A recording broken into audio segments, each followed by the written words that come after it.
Comment devenir enfant de Dieu? On va prendre Genèse chapitre 1, verset 11 à 12. Genèse, le premier livre de la Bible, Genèse chapitre 1, verset 11 à 12. Comment devenir enfant de Dieu? Avant de lire ce passage, je voudrais déjà ici indiquer l'opinion qui est celle comme des communs des chrétiens. Quand je parle de chrétiens, pour le moment, c'est chrétien entre griffes, dans la mesure où chacun se réclame être chrétien, du moins c'est tous ceux qui croient, ou qui prétendent croire au Seigneur. Donc toutes les religions dites chrétiennes, n'est-ce pas, tous leurs membres se réclament être enfants de Dieu. Maintenant, l'enseignement de ce soir va nous donner une idée de comment Dieu conçoit, n'est-ce pas, la nouvelle naissance, ou encore comment Dieu conçoit les enfants, ses enfants. Voilà. Comment il fait pour engendrer ses enfants. Parce que si on n'est pas engendré par Dieu, on ne peut lui appartenir. Alors, très souvent, on est devenu chrétien selon nos propres entendements, ou selon un enseignement qu'on aurait reçu de X ou de Y. Voilà. Et les gens se contentent de l'opinion qui se fonde de la vie chrétienne. Or, si l'opinion que vous faites de la vie chrétienne n'a rien à voir avec l'opinion de Dieu, alors ce que vous serez devenu, en fait, n'engage que vous. Le Seigneur n'a rien à voir avec ce que vous pourrez devenir. Voilà. Mais je rends grâce à Dieu parce que la parole de Dieu est là justement pour nous éclairer, pour nous donner exactement une idée de comment Dieu fait pour faire de nous des enfants de Dieu. Nous indiquons déjà que on ne naît pas enfant de Dieu. Beaucoup de personnes, en fait, ne font pas la différence qu'il y a entre être une créature de Dieu et être enfant de Dieu. Quand nous naissons des créatures de Dieu. Mais de toutes les créatures, les humains, c'est-à-dire que seuls les humains ont eu ce privilège, cette grâce, n'est-ce pas, que Dieu va leur accorder de faire quoi? De devenir enfant de Dieu. Qu'est-ce que je veux dire? Aucun animal ne deviendra un enfant de Dieu. Aucun bananier ne deviendra, aucune plante ne deviendra un enfant de Dieu. Aucun arbre ne deviendra un enfant de Dieu. Mais le privilège ou encore la grâce a été accordée uniquement aux êtres humains. Donc seuls les êtres humains peuvent devenir des enfants de Dieu. Donc ceux-ci naissent comme étant des créatures de Dieu. Et puis selon la miséricorde de Dieu, selon la grâce de Dieu, Dieu a le pouvoir de faire de ces êtres humains des enfants de Dieu.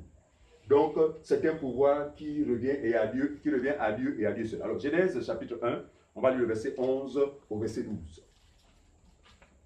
Genèse chapitre 1, le verset 11 à 12. Genèse 1, à partir du verset 11. Puis Dieu dit que la terre produise de la verdure, de l'herbe portant de la semence, des arbres fruitiers, donnant du fruit selon leur espèce et ayant en eux leur sémence sur la terre. Très bien. Et cela fut ainsi. Voyez-vous? Donc le verset 11 au verset 12, Dieu dit quoi? Dieu dit que... Vas-y, que la terre produise de la verdure. Voilà, la terre produise de la verdure. De l'herbe, de la semence. Des arbres fruitiers, donnant du fruit selon leur espèce. On peut dire là, donnant du fruit selon leur espèce.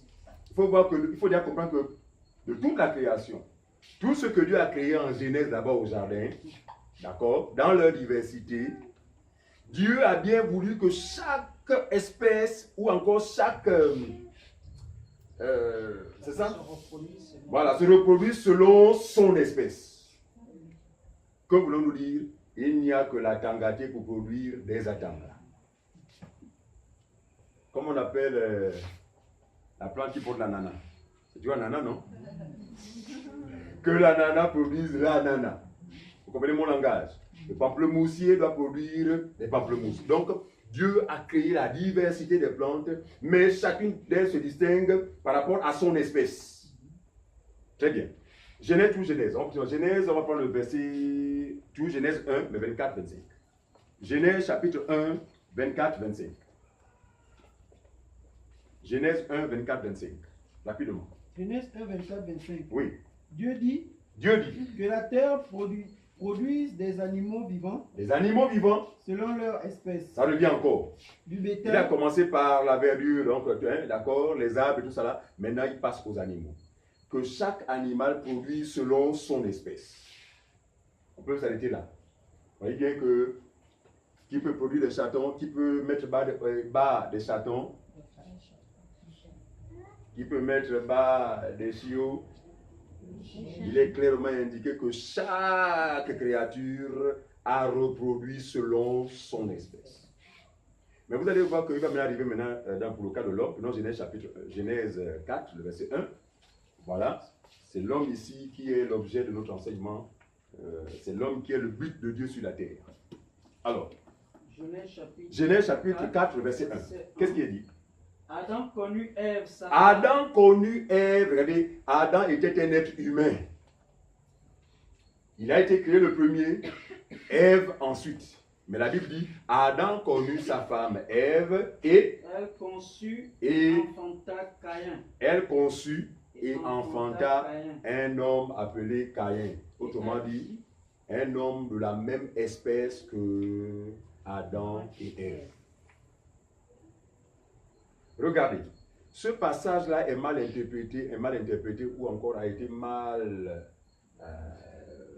compris, notamment par ceux qui sont dans la secte appelée le branhamisme, d'accord, qui ont renversé les Écritures, qui ont falsifié les Écritures, disant que Adam serait allé sexuellement avec un serpent pour engendrer, pardon, Ève serait allée sexuellement avec un serpent pour engendrer Caïn. Or, on a vu que depuis la création, chaque créature a reproduit selon son espèce. Il a fallu que Adam et Ève aillent ensemble et ils ont mis au monde un enfant de la même nature qu'eux, appelé Caïn. Donc c'est une fausseté, c'est une fausse doctrine. Je vous assure, c'est une fausse doctrine, voilà, qui malheureusement est entretenue par les branhamistes. Il n'en est rien, c'est ce qu'on a lu ensemble, noir sur blanc, d'accord? C'est Adam connut sa femme Ève, et Ève conçut, engendra un enfant appelé Caïn. D'accord? Toujours Genèse. On va prendre 27, toujours Genèse 1, le verset 27 à 28. Qu'est-ce qu'il dit? Genèse chapitre 1, le verset 27 à 28. Genèse 1, verset 27 à 28. Oui. Dieu créa l'homme à son image. Très bien. Dieu créa l'homme à son image. Il le créa à l'image de Dieu. Très bien. Il créa l'homme et la femme. Il créa l'homme et la femme, bien entendu. Dieu les bénit. Suivez. Et Dieu leur dit. Et Dieu leur dit. Soyez féconds. Soyez féconds. Multipliez. Multipliez. Remplissez la terre. Remplissez la terre. L'assujettissez. Voilà. Et assujettissez-la.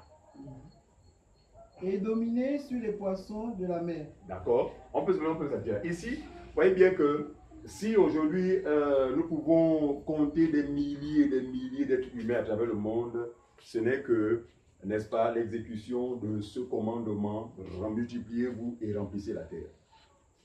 Donc tous les humains à travers le monde entier sont de la race, sont de quelle espèce? De l'espèce humaine.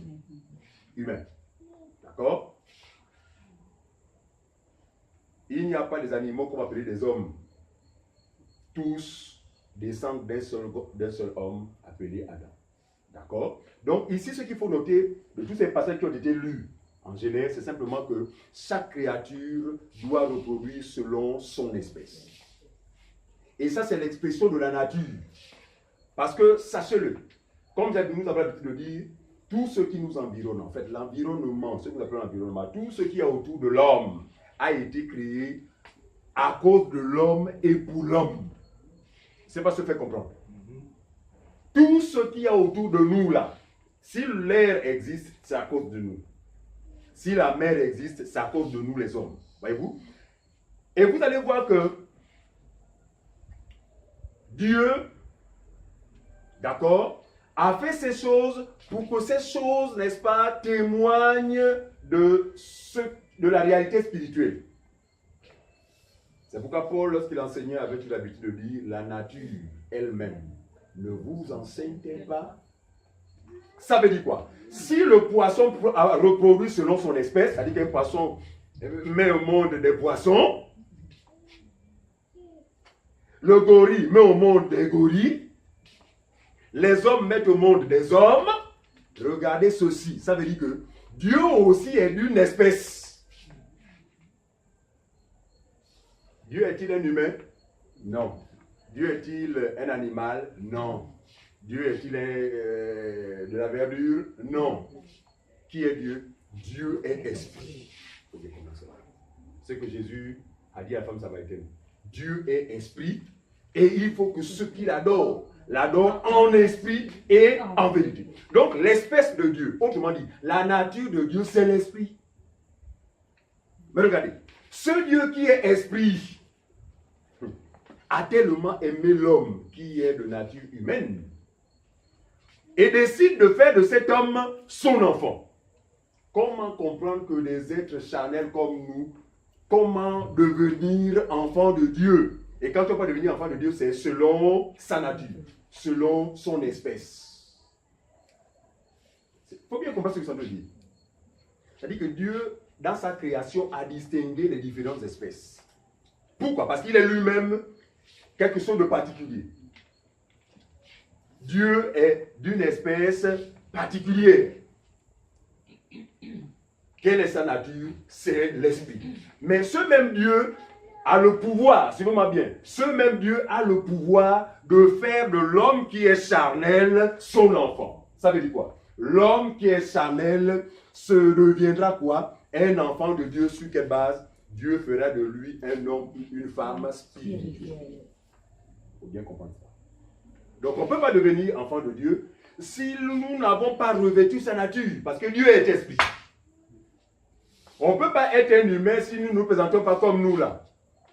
C'est pourquoi le chien ne sera jamais un humain, parce qu'il est différent de nous. Nous ne sommes pas de la même espèce. De même, pour être un enfant de Dieu, parce que l'enfant doit sortir de celui qui l'engendre. Si aujourd'hui nous avons les traits de nos parents, en effet, c'est parce que nous sommes le produit de ceux qui sont. D'accord? Alors Dieu aussi, dans sa démarche, a décidé, a le pouvoir de faire de l'être humain son enfant. Mais comment procède-t-il? Regardez. Dans les églises, notamment, enfin, les églises traditionnelles, de réveil, dites de réveil, parce qu'à mon avis, ils sont dans un profond sommeil. Dites de réveil, curieusement, on assiste à une démarche purement humaine, d'accord, où les gens se disent qu'en fait, pour devenir enfant de Dieu, c'est à nous il faut que nous fassions ceci ou cela. C'est une bonne chose. Mais a-t-on consulté la pensée de Dieu? Parce que jusque-là, nous sommes d'accord avec Dieu que sa pensée n'est pas la nôtre. Non, qu'on le sache. Pour ceux qui ne le savaient pas, sachez ce soir que Dieu ne pense pas comme nous. Et je vais vous donner une idée claire de comment Dieu considère la distance qui sépare nos pensées à la sienne. Il dit que la distance est exactement comme la distance qui sépare le ciel et la terre. Donc vous pourrez tout comprendre. Autrement dit, aucun rapport. Aucun rapport entre la pensée qui est celle de Dieu et la nôtre. Mais regardez, lorsque le Seigneur nous appelle des ténèbres à la lumière, autrement dit, de l'ignorance à la connaissance, c'est pour que nous accédions à sa pensée. De telle sorte que nous ne nous appuyons plus sur la conception qui est celle des hommes, mais que nous pensons exactement comme lui-même pense. Quelqu'un me dira, mais est-ce que c'est possible d'avoir la pensée de Dieu? Nous disons oui. Nous n'inventons rien. Qui connaît le texte? C'est 1 Corinthiens, non? 1 Corinthiens 2, non? Quelque part là-bas. Paul va dire que nous avons la pensée de Dieu. Donc c'est une pensée qui leur a été communiquée. Regardez, on ne peut pas connaître Dieu ou la pensée de Dieu autrement que par le moyen de son esprit. Regardez, il y a des gens qui perdent leur temps pour chercher à étudier Dieu. En allant dans des écoles de théologie, pensant que c'est dans ces formations qu'ils accéderont à la pensée de Dieu. Mais Dieu n'a pas prévu de révéler sa pensée de cette manière. Dieu a prévu de révéler sa pensée à l'homme par le moyen de son esprit. Pourquoi? Parce que la Bible dit ceci, que le Saint-Esprit prend ce qui est à l'intérieur de Dieu pour nous le communiquer. Autrement dit, c'est le Saint-Esprit qui est le médiateur entre Dieu et nous. Non, pas nous-mêmes, on ne peut pas accéder à la pensée, mais c'est lui qui fait le pont. Il puise là-bas et nous communique cette pensée. Voilà ce qui a justifié, ou ce qui justifie que le croyant seul a la pensée de Dieu. Et vous allez voir que lorsque celui-ci reçoit cette pensée, en fait, il va maintenant mener une vie différente de ceux qui n'ont pas la pensée de Dieu, d'accord? Il aura une conception autre que celle de commun des hommes. C'est pourquoi souvent on est traité pour des fous. Ça se justifie dans la mesure où la pensée qui est désormais la nôtre n'est pas celle de tout le monde. C'est pourquoi on est incompris.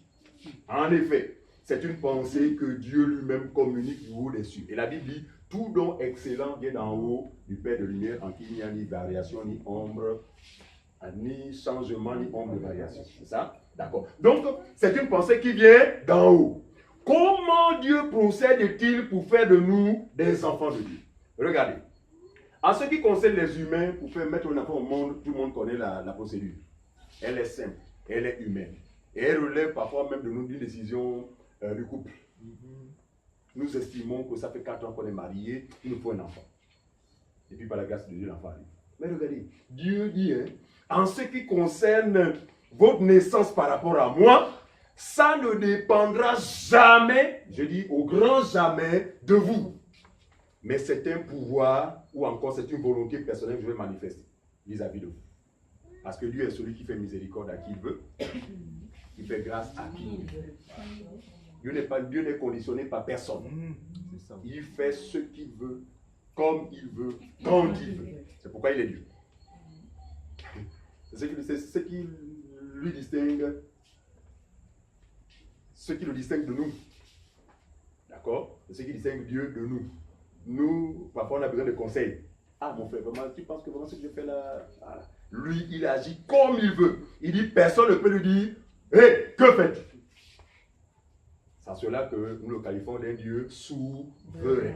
Comment procède-t-il? Prenons Jean chapitre 1. Comment procède-t-il pour nous engendrer? Parce que pour avoir sa nature, pour être un homme, une femme spirituelle, il faut que Dieu lui-même vous engendre. Sans cette expérience, même quand vous croirez être enfant de Dieu, vous ne l'êtes pas. On y va. Jean chapitre 1, on va lire, on va prendre le verset 1 au verset 13, rapidement. Jean chapitre 1. Jean 1. À partir du verset 1 à 13. D'accord. Au commencement était la parole. Au commencement était la parole. Et la parole était avec Dieu. La parole était avec Dieu. Et la parole était Dieu. C'est ce qui est écrit.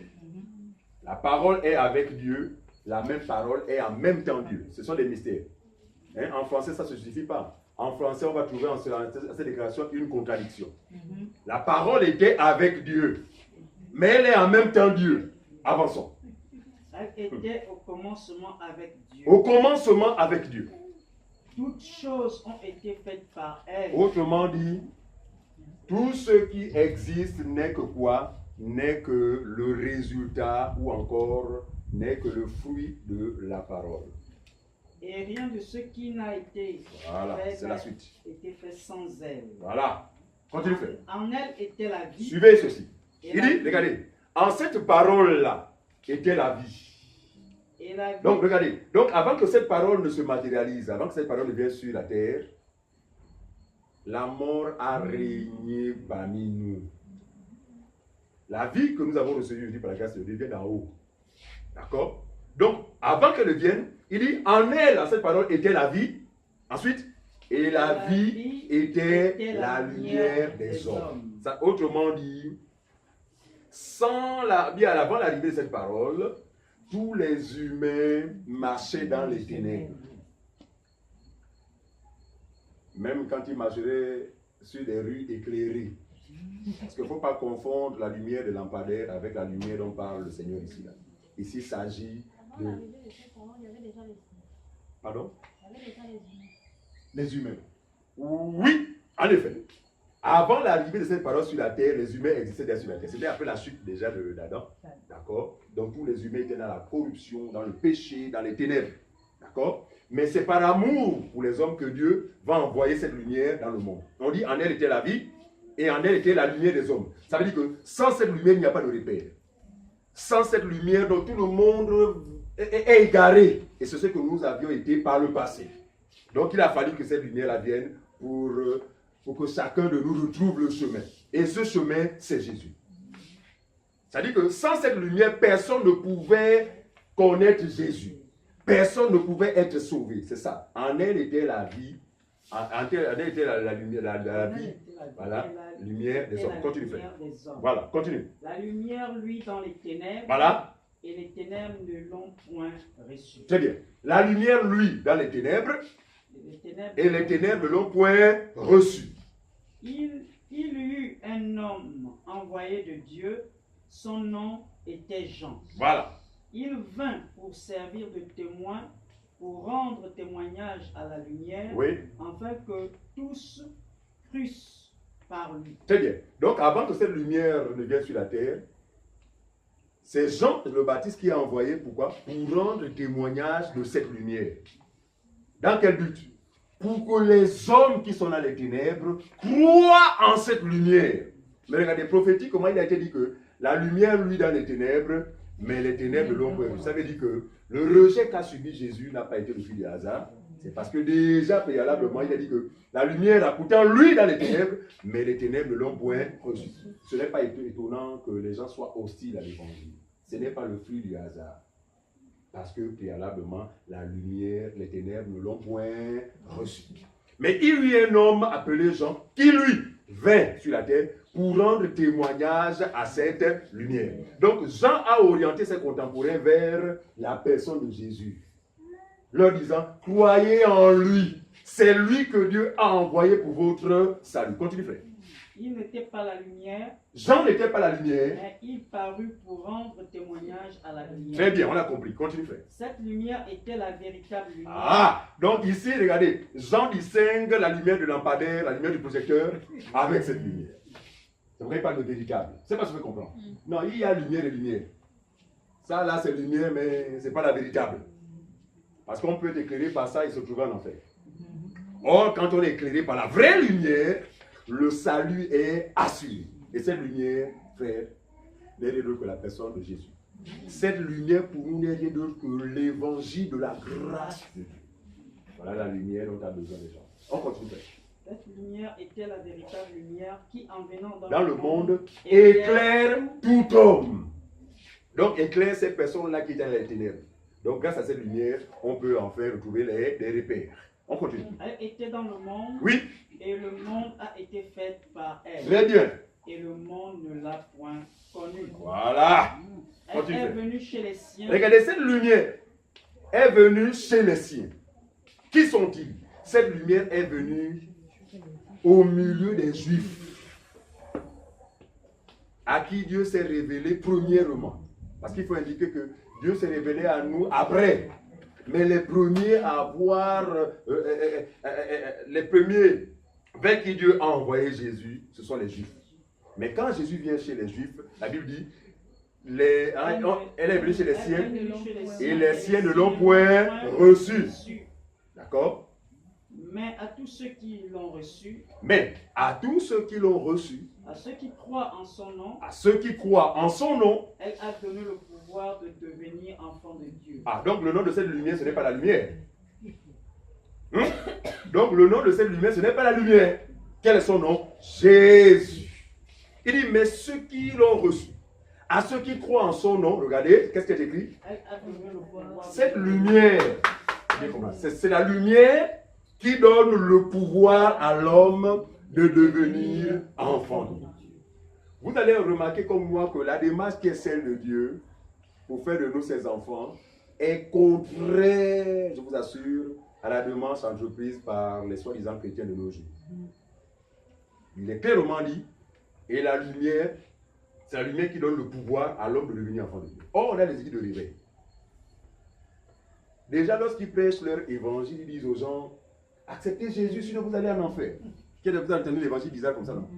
Or, quand vous consultez la Bible, aucun des apôtres n'a péché à accepter Jésus si vous êtes en enfer. Aucun. Lisez bien la Bible des actes des apôtres jusqu'en... Aucun n'a dit, acceptez Jésus. Si vous n'acceptez pas Jésus, vous allez en enfer. Ce n'est pas ça l'évangile. Qu'est-ce que les apôtres ont fait? Les apôtres ont appliqué ou ont mis en exécution le commandement ou la recommandation qu'il avait donnée par le Seigneur en disant, allez par tout le monde, prêchez la bonne nouvelle à toute la création. Sans distinction. Parce que souvent, nous avons l'habitude de dire ceci, que nous ne pouvons pas savoir que X là ne croira pas ou X croira. Dieu seul connaît. Alors nous, à notre niveau, ce que nous faisons, c'est quoi? Nous prêchons l'évangile à tous sans distinction. Maintenant, les brebis qui appartiennent au Seigneur vont se distinguer. Par quoi? Par la sensibilité à l'évangile qu'ils vont écouter, d'accord? D'accord? Il dit, allez par tout le monde prêcher la bonne nouvelle de la création. Celui qui croira sera sauvé, mais celui qui ne croira pas sera condamné. Alors vous allez voir que dans le faux évangile, qui consiste à dire acceptez Jésus, sinon vous allez en enfer. Quand les gens écoutent de quelle déclaration, tout de suite, leurs cœurs sont remplis de peur, parce que quand on parle de l'enfer, en général, ce n'est pas la joie. Et pour y échapper, la solution, c'est accepter Jésus. Dans ce cas, qui peut refuser? Je répète, les apôtres n'ont jamais dit qu'accepter Jésus, sinon ils vont en enfer. Ils n'ont jamais dit ça.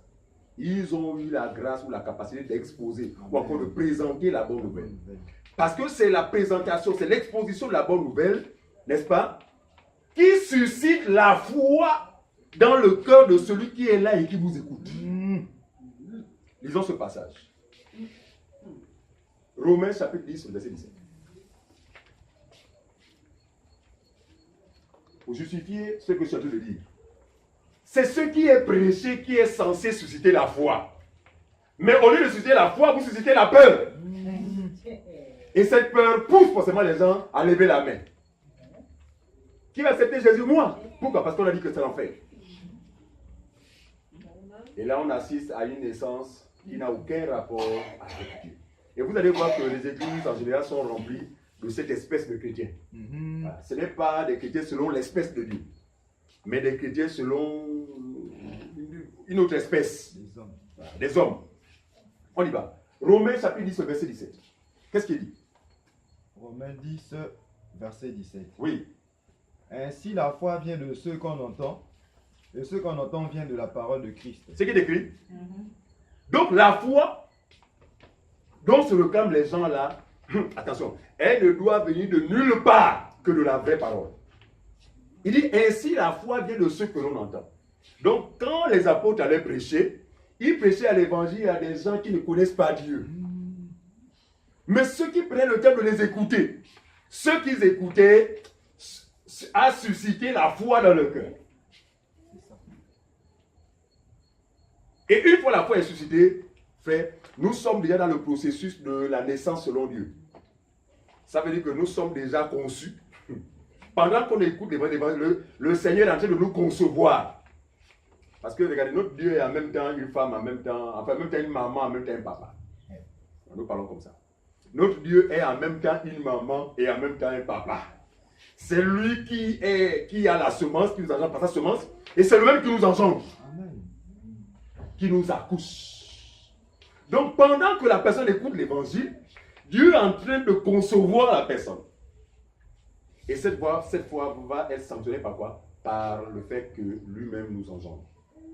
Or, la foi vient de ce que l'on entend, et ce que l'on entend vient de la parole de Christ. Donc il dit ceci. Il faut que ça vienne de la parole de Christ. Si quelqu'un reçoit un évangile bizarre, ne vous attendez pas à naître selon Dieu. Si quelqu'un reçoit un évangile qui a été falsifié, ne vous attendez pas à devenir chrétien selon Dieu. Et cela est démontré lorsque l'évangile est faux. Regardez, ils sont obligés de procéder, enfin d'entreprendre d'autres procédures. Lesquelles? Celles que nous connaissons toutes. Après, vous savez, l'enfer, là-bas on meurt éternellement, là-bas il n'y a que des cris. La peur monte dans le cœur. Oh! Si vous voulez échapper à l'enfer, acceptez Jésus. Qui va accepter Jésus? Je vous l'assure. S'il y a 10 000 personnes dans la salle, tout le monde va lever la main. Parce que l'enfer, ce n'est pas la joie. Donc, vous levez la main, non pas sur la base de ce que vous avez écouté qui vous donne d'espérer, mais vous levez la main parce que vous êtes troublé. Et quand vous allez lever la main, la suite c'est qu'on va vous appeler devant ce qu'ils appellent l'autel. Il n'en est rien. L'autel, la révélation ou encore la vérité sur l'autel, c'est la parole de Dieu. Ce n'est pas des estrades faites en briques, en ciment, je ne sais pas quoi. C'est de la fausseté. Et quand vous venez pour eux, l'autel là, c'est là où Dieu est. On vous dit fermez les yeux. On vous fait répéter les prières. Seigneur Jésus, tu reçois dans ma vie comme sauveur et Seigneur personnel. Je te demande pardon pour tous mes péchés. Me voici Seigneur. Voilà.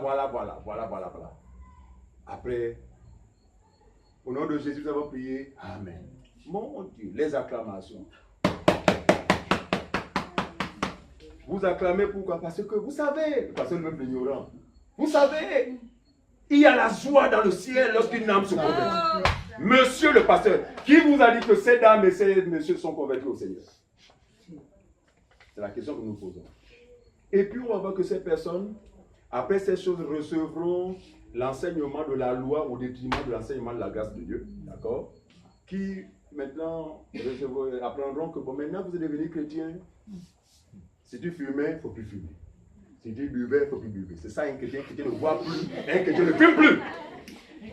Et puis on va assister à une transformation, non pas intérieure, suivez-moi bien, mais une transformation extérieure. Très bien. Et qui va vous poser une forme d'hypocrisie, au point où, bon, vous allez vous considérer désormais comme étant un chrétien. En réalité, ce qui s'est passé, c'est quoi? Vous n'êtes pas devenu chrétien parce que le chrétien le devient par le pouvoir de la parole de la vérité. Amen. Mais ce que vous êtes devenu, c'est quoi? Vous êtes devenu un membre d'une dénomination. Ça veut dire quoi? Si la dénomination s'appelle le ciel ouvert, parce qu'il y a des nombres d'églises comme ça. Pour séduire les gens, le ciel ouvert. Quel ciel? Donc, si la dénomination s'appelle le ciel ouvert, après cette confession humaine, vous deviendrez un membre de l'église, le ciel ouvert. Et ça va aller plus loin. On vous appellerait un moment le cieliste. Nous sommes les ciélistes. Ciélistes sur quelle base? Sur la base de la dénomination. Vous comprenez ça? Non, vous serez devenu un membre à part entière. Allons-y plus loin. Un membre actif, parce que vous le deviendrez. Parce que là-bas, quand on est actif, non, là on est un vrai croyant. Quand tu travailles, tu es à la chorale, tu fais ceci, non, là tu es un vrai chrétien. Vous serez, chers amis, non pas à la disposition ou au service de Dieu, suivez-moi bien, vous serez à la disposition au service des hommes qui vous escroqueront, qui abuseront de vous, qui vous rouleront au nom du Seigneur. Comme vous êtes ignorant, comme il est fait mention du nom du Seigneur, vraiment, c'est, même si on vous dit, donnez 10 millions, vous allez donner parce que c'est le nom du Seigneur. Vous êtes ignorant. Or, Dieu, lui, il dit ceci. Moi, pour engendrer, j'engendre par le moyen de ma parole. Il dit, et il leur a donné le pouvoir de devenir enfants de Dieu. Revenons là où nous sommes là. Donc, descendez un peu plus bas, verset 13. Il dit qu'à ceux qui l'ont reçu, c'est ça, verset 12, n'est-ce pas? Il leur a donné le pouvoir de devenir enfants de Dieu. Maintenant, notez le verset 13. Ce sont des passages qu'il faut assurer parce que, regardez, ce sont des passages qui vous aideront à aider ces personnes-là qui s'embrouillent avec la vie chrétienne. Faute de vrais ministres. Ils sont enseignés, encadrés par des faux ministres, donc ils sont incapables de leur expliquer la parole telle qu'elle doit être expliquée. Alors, le verset 13 dit quoi? Lesquels, le verset 12, c'est la fin du verset 12. Lesquels mis à la place de quoi? À la place de qui? Les enfants. Très bien. Les enfants sont nés. Là. Lesquels, donc les enfants, sont nés, non du sang. Non du sang, arrêtons-nous là, ça veut dire quoi? Cette naissance, ce n'est pas papa et maman. Est-ce que tu me comprends? Non du sang. Ensuite. Ni de la volonté de la chair. Ni de la volonté de la chair. Comme je disais tout à l'heure, un couple peut décider que le temps est favorable pour nous d'avoir un bébé. C'est ce qui est écrit. Ensuite, ni de la volonté de l'homme, Ni de la volonté de l'homme. Regardez. Or, dans les églises des hommes, les gens naissent, deviennent chrétiens selon la volonté de l'homme. Parce que c'est l'homme qui donne un coup d'envoi. Qui va accepter Jésus? C'est parce que vous comprenez. Là, c'est une naissance selon la volonté de l'homme. C'est l'homme qui a décidé que vous allez devenir chrétien aujourd'hui. Oui. D'accord? Il dit ni de la volonté du sang, ni de la volonté de la chair, ni de la volonté de l'homme, mais de Dieu. C'est fort, hein? C'est clairement indiqué. Regardez, et le même Jean va dire, non, Jean chapitre 3, verset 6. Écoutez ce que Jean va dire. Jean va faire la part des choses. Enfin, Jean va distinguer les deux types de naissance. Il va distinguer Jean chapitre 3, verset 6. Jean 3, 6. Jean 3, verset 6. Oui. Ce qui est né de la chair est chair. Oh! Et ce qui est né de l'esprit est esprit. Ce qui est écrit? Non, j'ai comme l'impression que nous inventons des choses. Nous inventons où c'est ce qui est écrit. Mais vous vous rendez compte que vous avez étudié cette Bible-là, mais sans comprendre ces choses depuis des années. Vrai ou faux? Vous êtes surpris, il y en a qui ont 12 ans. Et je suis en Christ depuis 12 ans. Mais là, l'ignorance, tu n'es pas en Christ. Parce qu'en Christ, on a accès à la connaissance. Jean dit, ce qui est né de la chair est chair. En effet. Mais ce qui est né de l'esprit aussi est esprit. Autrement dit, c'est deux types de naissances différentes. Il nous faut distinguer ces deux types de naissances. Maintenant, la question que nous pourrions nous poser, nous qui sommes là, ou ceux qui nous regardent, j'avais notre chaîne Phare TV. De quel type de naissance ai-je en bon français? Elle subit, hein? Elle subit ou pris part? Pris part. Voilà, merci. Voilà, c'est pas plus clair. De quelle manière suis-je né dans le Seigneur? C'est un examen. C'est à chacun de s'examiner. Et je pense que chacun en est de savoir exactement de quel type de naissance. Vous comprenez très bien? Donc, Jean dit, ce qui est né de la chair est chair. Et ce qui est né de l'esprit aussi est esprit. Alors, allons-y. Prenons 1 Corinthiens chapitre 15. 1 Corinthiens chapitre 15, s'il vous plaît, on va lire le verset 45 à 50. 1 Corinthiens chapitre 15, verset 45 à 50.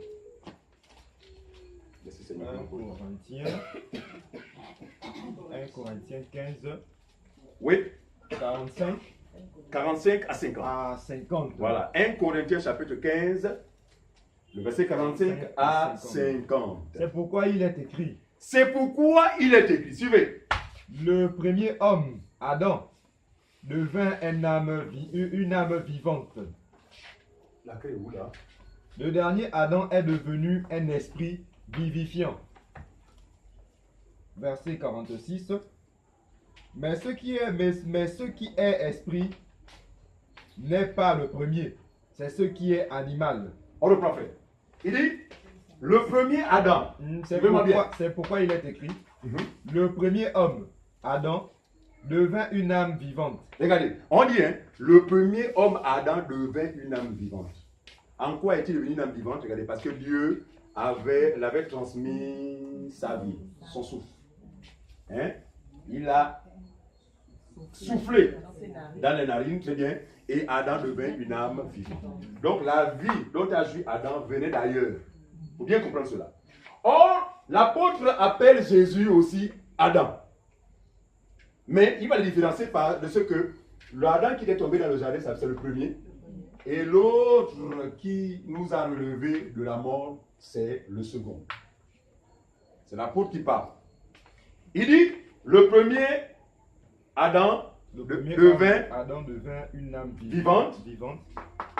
Le second, le dernier Adam est devenu un esprit vivifiant. Suivez. Ça veut dire que celui-là a reçu la vie d'ailleurs. Suivez-moi bien, chers amis bien-aimés. Celui-là a reçu la vie de Dieu d'ailleurs. Mais celui-là, la vie est en lui. C'est ça. Voilà la différence. C'est pas ce que vous comprenez. Donc la vie étant en lui, lui vient pourquoi? Pour redonner la vie à celui-là qui avait perdu cette vie à travers le péché. C'est ainsi que Paul distingue Jésus et Adam. Les deux sont appelés Adam. Mais la différence, c'est qu'il y a un qui devint un ami. Il a été vivifié, l'autre, le premier a reçu la vie. L'autre a donné sa vie. Voilà. Il dit, je donne ma vie pour mes brebis. On continue. Verset 46. 46. Mais ce qui est spirituel n'est pas le premier. Vous comprenez ça? Il dit que ce qui est spirituel n'est pas le premier. En effet, Adam était charnel. C'est pourquoi il a été le premier. Il dit que ce qui est spirituel n'est pas le premier.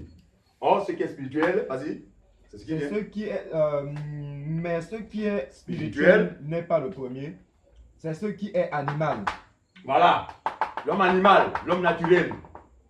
Ensuite, ce qui est spirituel vient ensuite. Ensuite. C'est pourquoi Jésus est venu après. Parce que Jésus, c'est l'esprit. C'est pas ce que vous comprenez. Voilà. Continue, frère. Verset 47. 47. Le premier homme tiré de la terre est terrestre. Le second homme est du ciel. Voilà. Voilà la différence. Regardez tout ce temps que nous sommes. On a été tiré de la terre. On est terrestre. Mais le deuxième qui vient là, lui, il est céleste. Il est là-haut. Et c'est pourquoi quand Jésus vient au milieu des hommes, il dit, vous êtes d'en bas, moi je suis là-haut. Il dit aux hommes que non, vous êtes des régions inférieures, mais moi je suis des régions supérieures. Attention, je suis la vie. J'ai été envoyé par Dieu pour vous faire vivre, parce que vous êtes des morts, quand bien même vous marchez. Et aujourd'hui encore, il y a des gens il y a des morts qui conduisent des VX. Des cadavres ambulants. Mais ces cadavres ont besoin de la vie. Du deuxième Adam, parce qu'il est venu pour ça, pour communiquer, pour donner sa vie. Continue, frère. Verset 48. Oui. Tel est le terrestre, tels sont aussi les terrestres. Oui, donc ici, l'apôtre aussi distingue encore les deux espèces. Quel est, parce que j'ai dit au départ, ce qui est né de la chair est chair. Ce qui est né de l'esprit. Lui aussi disait que ce qui est terrestre est terrestre. Et ce qui est céleste aussi est céleste. Continue, frère. Tel est le terrestre, tels sont aussi les terrestres. Très bien. Et tel est le céleste, tels sont aussi les célestes. Très bien. Verset 49. 49. Et de même que nous avons porté l'image du terrestre, nous porterons aussi l'image du céleste. Regardez la bonne nouvelle. Bien que nous avions été dans la condition du premier homme qui a péché, dans la mort et tout ça là, ayons l'espérance que grâce au deuxième Adam, nous porterons la même image que celui qui vient d'en haut. C'est pourquoi le P49, on a été conduit à parler de l'espérance du croyant. Mais c'était plus qu'édifiant. On est sorti avec le sourire parce que finalement nous avons réalisé ce qui nous attend. N'est-ce pas, frère? Voilà. On était tous souriants. Même ceux qui ne sourient pas, ceux qui n'ont pas l'habitude de sourire, on souriait. Ouais. On continue. Verset 50. Oui. Ce que je dis, frère, c'est que la chair et le sang ne peuvent hériter le royaume de Dieu. Mon Dieu! Et que la corruption n'hérite pas l'incorruptibilité. Regardez. La chair et le sang. C'est terrible de voir les chrétiens baser leur vie chrétienne sur la chair. On prend soin de nettoyer la chair. La chair qui ne sert à rien. Parce que Jésus a choqué les Juifs. Il dit, la chair ne sert à rien. Mais il n'a pas tort. Parce que Jésus sait que ces chairs-là, regardez, les sœurs, vous aurez beau l'embellir, mettre le Lokwanza, mettre les produits que je ne connais pas. Je sais que les femmes aujourd'hui, là, vraiment, non, sont quinquées. Mais sachez que Jésus dit, le sang, ou la chair et le sang, n'hériteront point le royaume. Mais qu'est-ce qui était le royaume? C'est l'homme intérieur. C'est autrement dit, celui qui habite ce que nous embellissons là. Et donc le vrai croyant est celui qui met plus le paquet sur l'homme intérieur, sachant que l'intérêt de Dieu n'est pas sur la chair et le sang, mais l'intérêt de Dieu est dans l'homme intérieur. Tu as fini verset 50. Très bien. Alors prenons en 6. Regardez. Nous voulons encore montrer que devenir enfant de Dieu ne relève nullement d'une démarche humaine, si ce n'est, n'est-ce pas, l'action de Dieu lui-même. L'action souveraine de Dieu. Jean 6. Verset. On va prendre 44. 44, 45. Jean 6, 44, 45. On écoute. Nul ne peut venir à moi si le Père qui m'a envoyé ne l'attire. C'est ce qui est écrit. Venir à Jésus, ça veut dire quoi? C'est devenir enfant de Dieu. Voilà encore un passage qui montre que non, on ne peut pas devenir enfant de Dieu par des moyens humains. C'est Dieu lui-même qui donne ce pouvoir. Et ce pouvoir passe par quoi? Passe par l'évangile que nous écoutons et qui est censé désormais nous orienter vers Dieu. Reprends, frère. Nul ne peut venir à moi si le Père qui m'a envoyé ne l'attire. Regardez, c'est le second Adam qui parle. Il dit, hein, j'ai été envoyé, c'est vrai, pour sauver. Mais j'ai des limites. Dans la mesure où le pouvoir ne m'a pas été donné de sauver qui je veux. C'est mon Père qui, lui, est au-dessus de moi. On va parler comme ça. C'est mon Père qui, lui, a le pouvoir d'attirer des gens qui s'embrouillent dans les ténèbres. C'est ce que nous étions, hein, à la confusion ici, là. Et puis Dieu, dans sa miséricorde, a dit, donné. Allez, viens. Et va vers le Fils. Je me suis trouvé ici, en lui. C'est Jésus qui parle, il dit, nul ne peut venir à moi si le Père ne l'attire. Ça veut dire quoi? Même si la personne est exposée aux confessions que nous connaissons dans les églises, qui pour eux leur donnent de devenir enfant de Dieu, aussi vrai que le Père ne t'a pas attiré, tu ne le deviendras jamais. Il faut que ce soit bien clair dans la tête des gens. Il faut arrêter les choses qui n'ont rien à voir avec Dieu. Il faut connaître Dieu. D'accord? Quand tu fais. Et je le ressusciterai au dernier jour. Amen. Verset 45. 45. Suivez. Il est écrit dans les prophètes. Dans les prophètes. Ils seront tous enseignés de Dieu. Ainsi, quiconque a entendu le Père et a reçu son enseignement, vient à moi. Viens à lui. Quiconque a entendu le Père. Inès, il t'a suffi d'entendre le Père. Parce que ce jour-là, tu dis, oh, est-ce que c'est le Père qui prêchait? Ah, attention. Le Père est celui qui utilise la bouche des hommes pour appeler quelqu'un, pour parler au cœur de quelqu'un. Et c'est sur la base en général de ce qui vient du Père, ce qui vient de la bouche de Christ, d'accord, que l'on peut assister à des vraies conversions. Ce que je dis est capital. Regardez, les conversions tronquées ont donné une fausse analyse en fait de la vie chrétienne. Une fausse conception de la vie chrétienne au point où, regardez, quelqu'un qui n'est pas converti réellement, hein, mais lui se croit converti. Mais il se voit chaque jour être victime de la malédiction familiale. Ce qui n'est pas étonnant. Il se voit chaque jour oppressé par les démons. Il y a un mari, une femme de nuit qui est toujours en train d'attendre tous les soirs. Mais la personne dit que, vous êtes en Christ? Non, madame, vous n'êtes pas en Christ. Vous n'avez pas la connaissance. Et puis, de cette manière, cette expérience-là va amener la personne à se dire que, ah, finalement, les pasteurs qui disent que, même si on est en Christ, tant qu'on n'a pas fait un travail spirituel, vraiment, on n'est pas libéré. Il n'en est rien. La seule raison, c'est quoi? C'est simplement que tu n'es pas en Christ. Parce que poser la question à ceux à qui le Seigneur a fait la grâce de devenir enfant de Dieu. Oh là là, depuis des années, nous vivons. Oh mon Dieu. Sommeil qui est profond. Et nous ronflons. Ouais. Parce que quand tu es oppressé, il y a plus, tu veilles à ne pas fermer les yeux. Parce que c'est quand tu fermes le repos. Voilà. Demandez à ceux à qui le Seigneur a fait la grâce de devenir enfant de Dieu. Donc, regardez, être à l'abri des puissances des ténèbres, regardez, cela passe par l'expérience de la nouvelle. Il faut que Dieu lui-même vous accouche. Il faut que Dieu vous conçoit et qu'il vous accouche lui-même. Dès lors, vous êtes en lui. Et en lui, hein, les démons n'ont pas accès en lui. Si vous n'avez pas cette information, sachez que le diable n'a pas le droit de venir vous toucher là où, si vous êtes en Christ. Vous doutez cette vérité? Prenons 1 Jean chapitre 5, verset 18. Allez, vérifions cela. Vous comprendrez que si vous êtes touché jusque-là, ou bien si vous avez été touché jusque-là, c'est parce que vous n'avez jamais été en Christ. En fait, vous n'avez jamais été mis au monde par Dieu. 1 Jean 5, verset 18. Vite, courons après le temps. 1 Jean 5, verset 18. Très bien. Nous savons que quiconque est né de Dieu ne pêche point. Oui. Mais celui qui est né de Dieu se garde lui-même et le malin ne le touche pas. C'est écrit.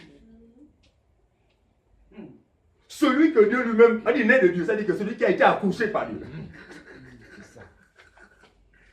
Ne pêche point. Parce que regardez, on a enseigné ici, non? Que ceux qui donnent un droit légitime dans la vie de.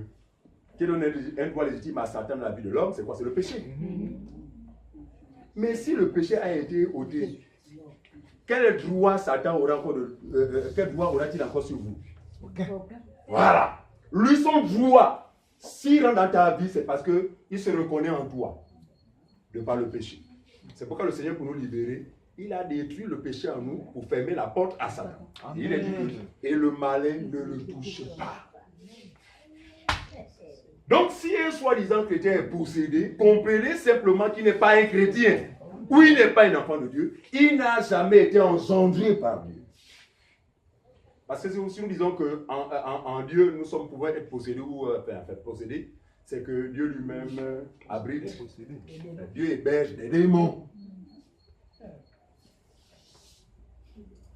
C'est pour clair, n'est-ce pas? Très bien. Alors, évoluons. Revenons, nous étions à Jean chapitre 6, 44. C'est fini, hein? Ok, allons encore Jean chapitre 6, le verset 65. On va prendre le verset 65. Le verset 65, rapidement. Jean 6, 65. Oui. Et il ajouta, c'est pourquoi je vous ai dit que nul ne peut venir à moi si cela ne lui a été donné par le Père. Mon Dieu! C'est pourquoi je vous dis que nul ne peut venir à moi. Nul ne peut croire en moi. Même, c'est pourquoi vous allez voir des gens, même quand ils vont écouter l'évangile de la vérité, ça ne leur dira rien. Oui. C'est le quotidien, on a habitué à ça.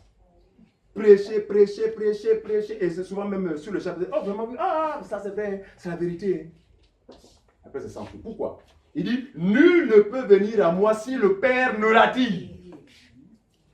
Et le Seigneur n'attire l'homme que par le moyen de son évangile. Et nous pouvons comprendre le langage du Seigneur lorsqu'il dit que. Alors, c'est Jean chapitre 10, il dit quoi? Jean 10, il dit, le verset 27, qu'est-ce qu'il dit?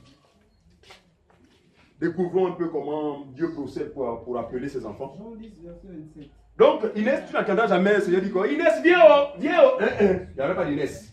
Mais il va t'appeler à sa manière. Parce que lui, il appelle les siens. Il a son langage. Quel est son langage, frère? Jean 10. On y va. Il dit quoi? 27. Oui. Mes brebis entendent ma voix. C'est qu'il écrit. Je les connais et elles me suivent. Mon Dieu. Donc, regardez. Dieu est celui qui parle à un ensemble de brebis. Autrement dit, si vous êtes 10 000 personnes là, tous allez écouter la même chose. C'est pas ce que vous comprendre. Non, écoutez, tout le monde va écouter. Je prends l'exemple de l'assemblée de samedi, de l'Agapé. Tous ceux qui étaient là ont écouté ce qui a été dit.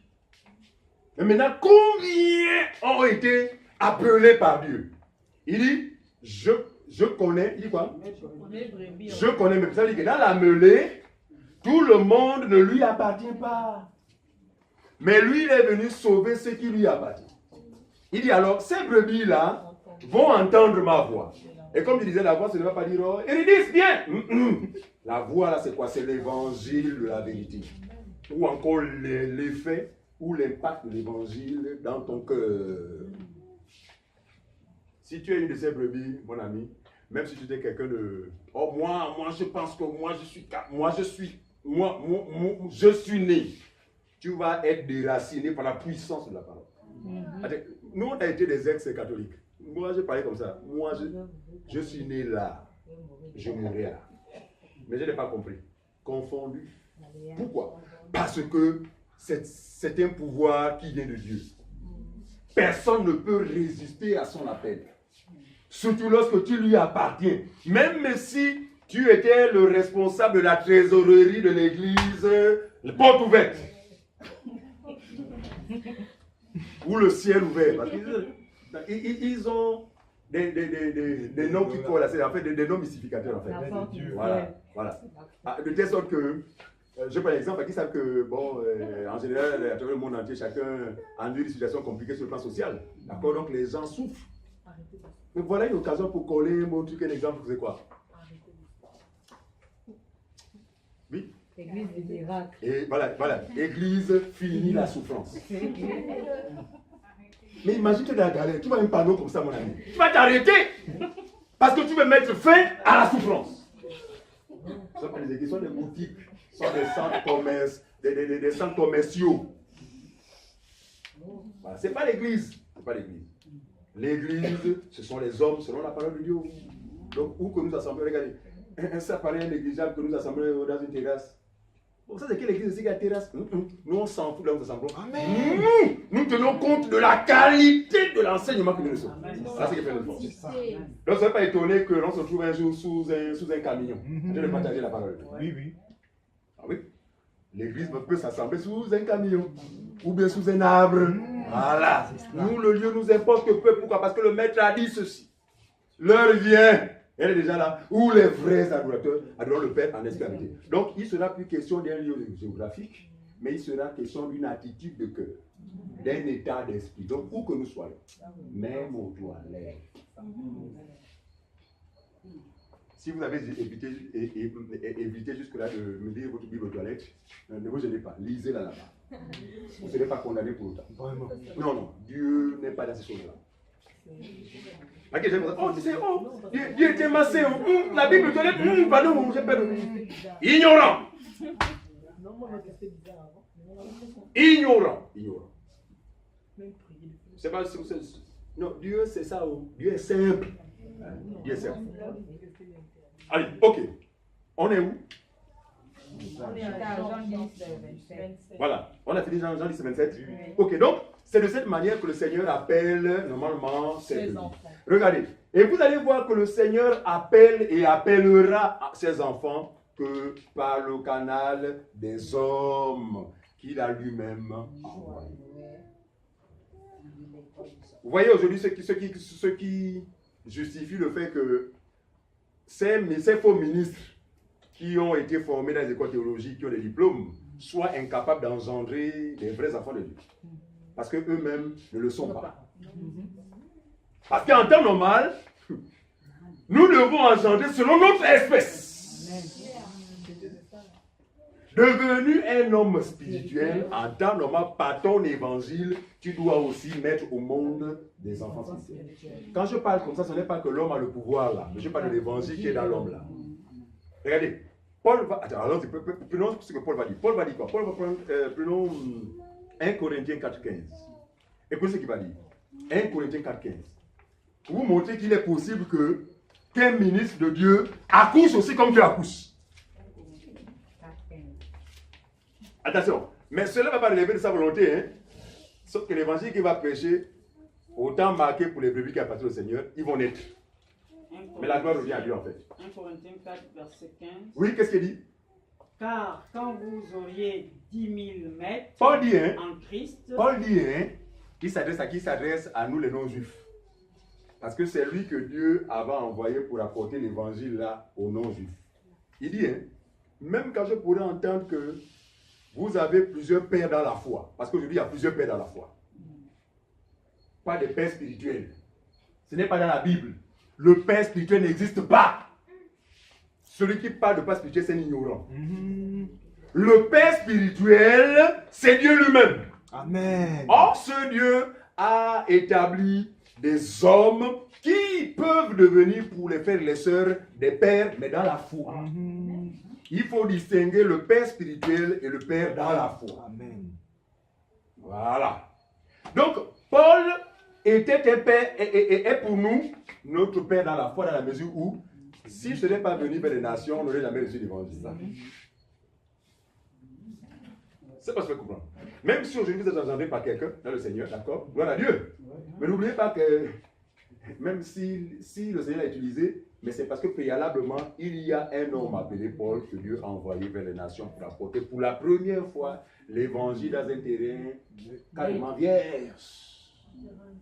C'est pourquoi il a enduré tout. Non, il a souffert. Parce que nous travaillons dans un terrain déjà déblayé. Mais lui, c'est comment en pleine forêt. Affronter les serpents, les ceci, les cela. Ok, il dit quoi? Quand bien même, 10 000 mètres, même quand vous aurez 10 000 mètres, vous n'avez cependant pas plusieurs pères, puisque c'est moi qui vous ai engendré en Jésus-Christ par l'évangile. C'est ça. N'est-ce pas clair? Bon Dieu, même quand vous avez dit 1000, il n'en demeure pas moins que c'est moi qui vous ai engendré. Donc, il précise, parce que s'il dit c'est moi qui vous ai engendré, on a dit que frère, là c'est un peu suspect. Mais il précise, par quoi? Par l'évangile de la vie. Donc, c'est l'évangile, et l'évangile pour nous, frères, c'est Jésus. Voilà. C'est pourquoi quand les gens disent, oh, moi j'ai Jésus dans ma vie. Quand vous n'avez pas la parole de Dieu, pour nous, vous n'avez pas Jésus. Oui, oui. Non, celui qui a Jésus, c'est celui qui a la parole. Parce que Jésus, c'est qui? Jésus, c'est la parole. Oh, il y a des gens qui disent que moi j'ai Jésus, moi Jésus dans ma vie. Quand tu regardes rien vide, il n'y a même pas une seule parole de Dieu. Tu n'as pas Jésus. Donc, il est possible qu'un ministre de l'évangile engendre des frères et des sœurs, attention, par le moyen de Jésus, qui est lui-même la parole. Jacques 1, 18. Montrons que, en effet, Jésus nous accouche, Dieu nous engendre. Allons-y, frère, allons-y, bien-aimés. Nous espérons que ce partage sera bénéfique pour ceux qui nous regarderont sur la chaîne YouTube. Les gens ont besoin de la bonne information. Mon Dieu, l'ignorance tue. L'ignorance tue. Oui, Jacques 1, 18. Jacques 1, 18. Jacques 1 au verset 18, oui. Il est écrit, il nous a engendrés selon sa volonté. C'est écrit comme ça? Or, les gens font devenir les autres enfants de Dieu selon leur propre décision. Ah, aujourd'hui, là, comme il y a l'église, il faut qu'on fasse un appel, hein, parce qu'il faut que les gens se convertissent. Non. Non, les gens ne peuvent pas se convertir selon ta volonté. Il dit, il nous a engendrés selon sa volonté. Par la parole de la vérité. Ça revient encore. Pour dire que sans la parole de la vérité, tu ne peux pas naître de nouveau. Est-ce que c'est clair pour tout le monde? Non. Tu ne peux pas devenir enfant de Dieu. Il précise, hein, il nous a engendrés par la parole de la vérité. Pourquoi il précise la vérité? Parce qu'il y a des gens qui prêchent la parole, mais qui n'est pas la vérité. Il y en a qui prêchent une parole mensongère. Et une parole mensongère ne peut pas vous permettre de naître selon Dieu. C'est la parole de vérité seule qui a le pouvoir de vous engendrer selon l'espèce de Dieu. Et l'espèce de Dieu, c'est quoi? C'est l'esprit. Regardez. En quoi sommes-nous devenus de la même espèce que Dieu? Non, ce n'est pas de manière charnelle. Parce que pour preuve, je peux toucher, faire mal, faire ça, c'est la chair. Faire mal, c'est la chair. Non, ce n'est pas cette manière. Regardez ce qui s'est passé. En fait, nous sommes devenus de la même espèce de lui que lui sur le plan de l'esprit. Parce qu'il dit quoi? Celui qui n'a pas l'esprit de Dieu ne lui a pas l'amour. Autrement dit, celui qui n'a pas le Saint-Esprit ne peut être son enfant. Donc, le Saint-Esprit en nous, c'est celui qui a fait de nous des hommes et des femmes spirituels. Nous avons quitté l'état d'homme animal, parce que sans Christ, on est un homme animal. Nous n'insultons personne, c'est écrit, hein?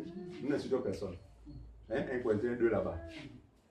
Il dit l'homme animal ne comprend pas les choses de l'esprit. Car c'est spirituellement qu'on en juge. Il dit, mais l'homme spirituel, au contraire, juge de tout. Et il n'est lui-même jugé par personne. En effet. C'est lui qui est dans la lumière. Celui qui est dans la lumière, frère, voit clair. Or, celui qui est dans les ténèbres mérite d'être jugé. Là, qui s'embrouille. Voilà, il se mêle les pédales.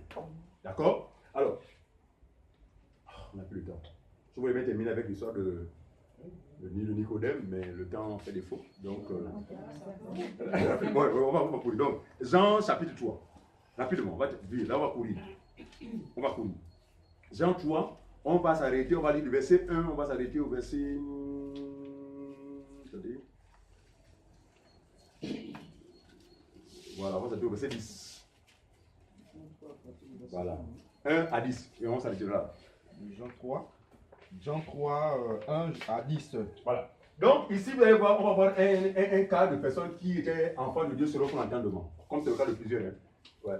Parce que le constat vraiment amer que nous pouvons faire, c'est que beaucoup de gens sont chrétiens selon leur propre entendement. Ils ont laissé la conception de Dieu à ce qui concerne le fait de venir enfant de Dieu, mais ils ont fait une opinion personnelle. Voilà. Et Nicodème était de ceux-là qui s'étaient fait une opinion personnelle de la vie en Dieu. On y va. Jean 3, Oui. 1 à 10. 1 à 10, ouais. Mais il eut un homme d'entre les pharisiens nommé Nicodème, Oui. un chef des Juifs. Et il s'est rendu compte que ce que Jésus dit là, non, c'est la vérité. Mais comme il est question d'éviter de mourir avant le temps, je dois jouer les hypocrites. Mais ce qu'il va faire, il va être sage. Et moi, je loue cette attitude. Je loue cette attitude. Vaut mieux jouer à ce jeu-là que de périr. Nicodème a quitté son lit pour aller vers Jésus de nuit. C'est précisé, non? Je ne sais pas, quand Jésus dormait, je ne sais pas ce qu'il faisait, mais il a donné pendant qu'il est parti vers Jésus. Continue.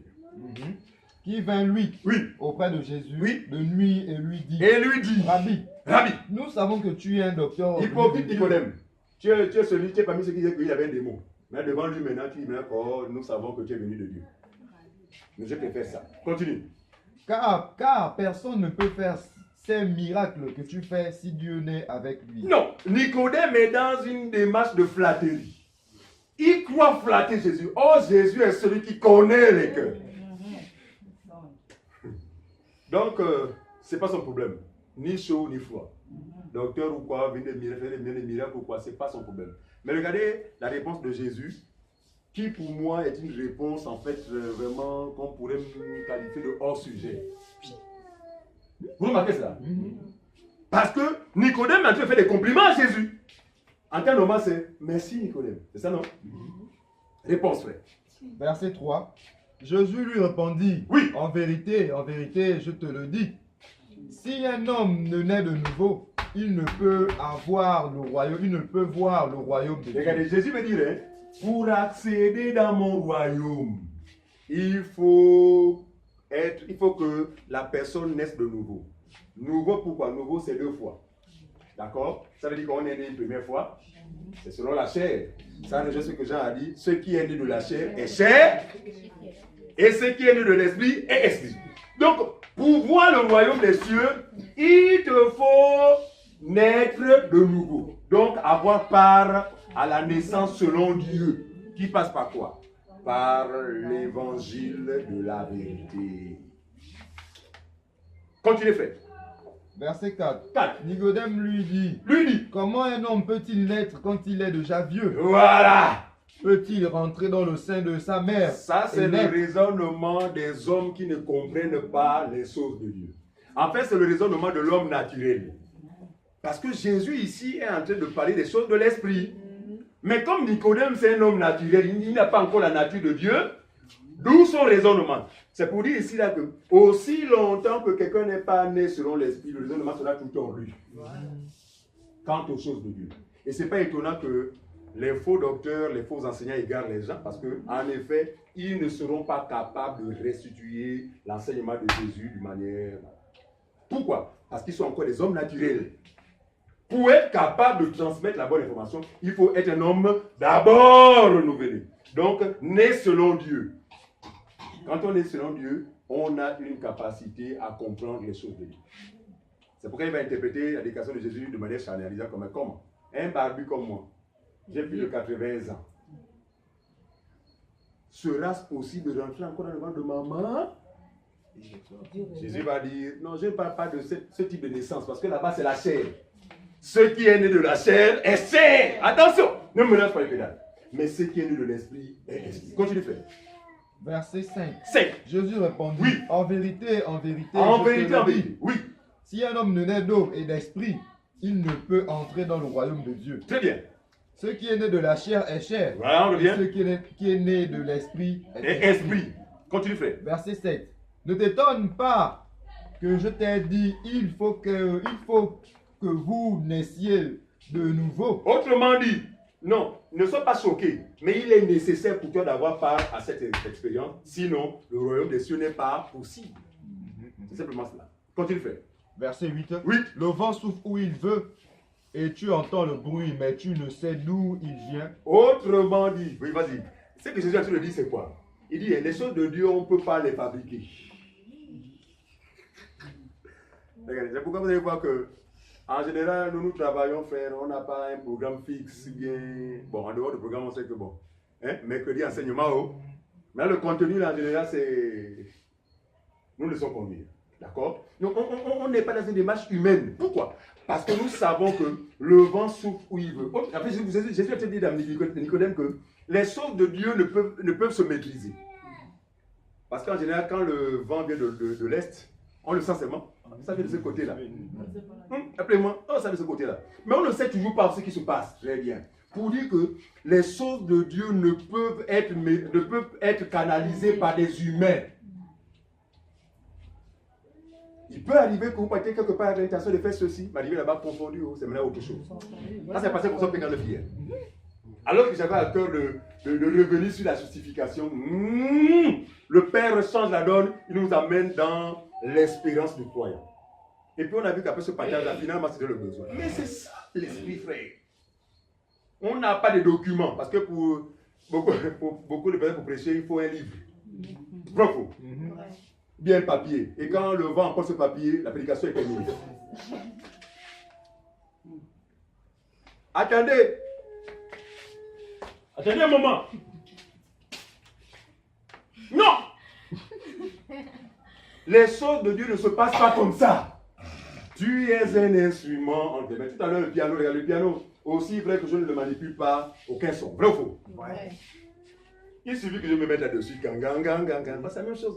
Donc, le serviteur de Dieu est un instrument entre les mains de Dieu, mais il ne fait que subir la volonté de celui qui le manipule.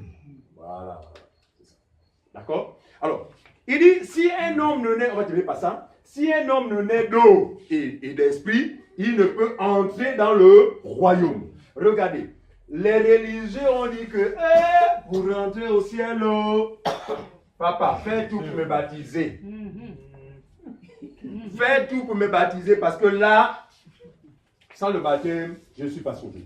Maman, mais qu'est-ce qu'il a dit que le baptême va... Non, Jésus avait dit à Nicodème, il a dit que si tu nais d'eau et d'esprit, tu ne peux voir le royaume des cieux. Donc regardez, imaginez un céleste, parce qu'on peut se trouver dans un contexte où il n'y a pas d'eau. Donc ça veut dire que quelqu'un, celui qui vit dans le désert, mais qui croit au Seigneur, ne peut être sauvé parce qu'il n'y a pas d'eau. Le bandit sur la croix ce jour-là, avec Jésus. À quel moment s'est-il fait baptiser? Et pourtant Jésus a dit, Roncolo, ce soir. Ce soir même, nous serons ensemble dans le royaume. Non, il ne s'agit pas du baptême. Et nous ne voulons pas interdire les gens de se faire baptiser parce que c'est la volonté de Dieu. Mais nous ne disons pas que c'est le baptême qui garantit le salut. Le baptême est la confirmation de notre foi. Amen. Voilà.